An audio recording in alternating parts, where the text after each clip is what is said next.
Mexican soccer has a lot of untapped potential, but it feels like it has always been that way. And now, it actually feels like it's worse than ever.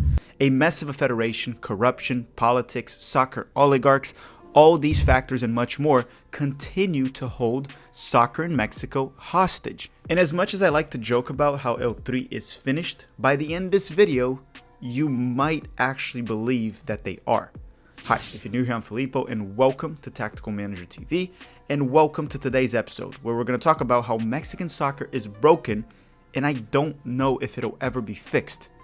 This is how it's going to go. First, I want to talk about the reasons why I believe Mexico should be a soccer superpower globally, which they are not.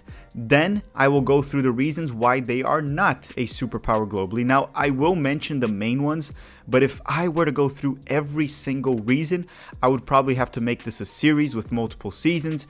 Way too many factors, and it'll be way too long. You would get tired of it, kind of like The Walking Dead. Is that show still going on?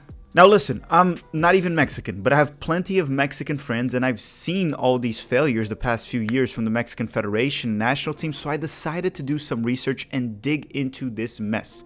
I also counted with the help of Memo from Los Expulsados on YouTube. I'm putting their links and handle on the description. Thank you very much for the help, and feel free to leave your thoughts on the comment section down below and hit the like button if you hate your soccer federation. And I guess that applies to Mexicans, and to Americans, and many other nationalities. Okay? Let's dive into this.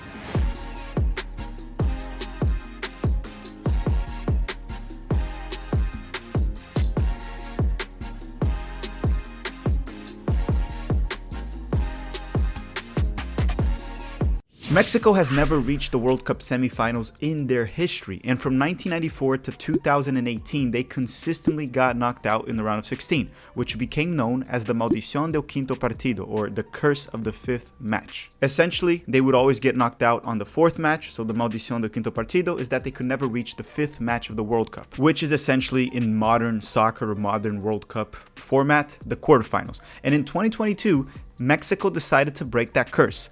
But not by reaching the fifth match, but by simply leaving the World Cup in the group stage and playing just 3 matches. So I guess that counts. They broke the Maldición del Quinto Partido by turning it into the Cuarto Partido, the 4th match.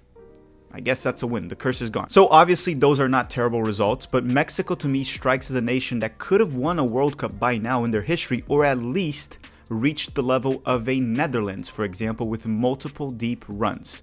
I mean, they literally have all the elements you need to be a very strong national team. But let's look at it this way. They have all the factors you need. They have a passionate fan base. Soccer is the #1 sport in their country. They have a large population that I understand it doesn't play a crucial role, like otherwise Croatia and Uruguay would never be competitive, but it does play a role. Having more people means you could dig more talent here and there. Look at Brazil, big country, good development, look at how they perform. Mexico also has a very rich domestic league, which is also a problem. We're going to talk about that very soon.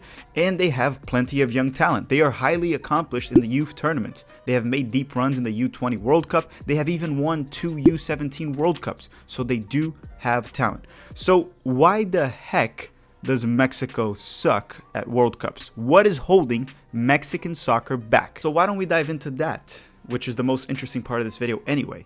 And while we're at it, before we get to it, a quick word from our sponsor. And thank you BetOnline for sponsoring the channel. BetOnline continues to be the #1 source for all betting needs and sports info. Find out the latest odds, news, and sports developments for the NBA, Major League Baseball, UFC fights, NFL futures, and the greatest sport in the world, soccer. BetOnline is your continued source for all sports wagering needs, including live betting and fan favorite Vegas casino and poker games. It's really easy to get started. Head to the website and use your mobile device to sign up and use the promo code BELIEVE, as in BLEAV, to receive your 50% welcome bonus on your first deposit. BetOnline, where the game starts. And yeah, bet or gamble with responsibility. No one gets rich off gambling, okay? So be smart about it, all right? And don't forget to use the code BELIEVE. Thank you very much, BetOnline. Okay, so why isn't El Tri as good as they should be? Why are they not a global superpower? I'm going to go through now 4 reasons why I believe that is, and you can tell me if you agree or not.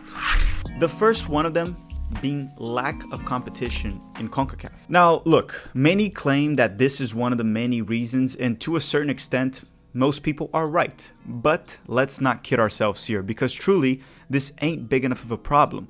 CONCACAF is one of the weakest confederations in the world, that is true, and that most certainly does not help Mexico challenge themselves and improve. It does also hurt the US men's national team. However, it is such a tiny reason towards why Mexico's maximum potential is not unlocked that it actually does not matter. And I know I said this was one of the reasons, but I'm almost using this one to debunk this theory that CONCACAF is the biggest problem and they're holding Mexican soccer back, which is simply not true. Regardless of CONCACAF's level, Mexico could still produce world-class players, which they currently are not. Send them to Europe, and I guess, maybe, struggle in the World Cup due to the national team not playing competitive opponents.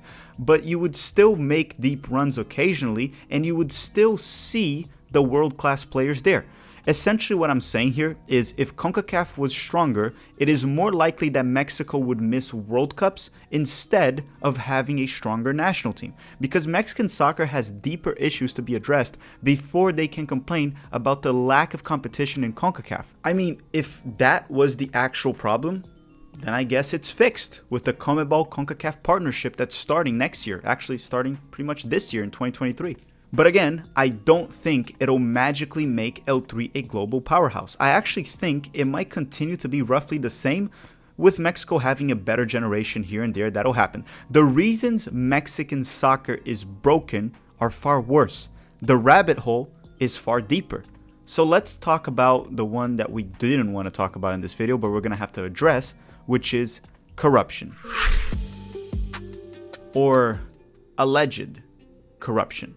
Okay, let's talk about that, because that's probably what's actually holding Mexican soccer back. Liga MX, aka the Mexican Soccer League, is an extremely rich league, and as good as that sounds, it sort of hurts Mexican soccer as well, as the sport of the people has been stolen by soccer oligarchs that their primarily focus is financial gains and political influence.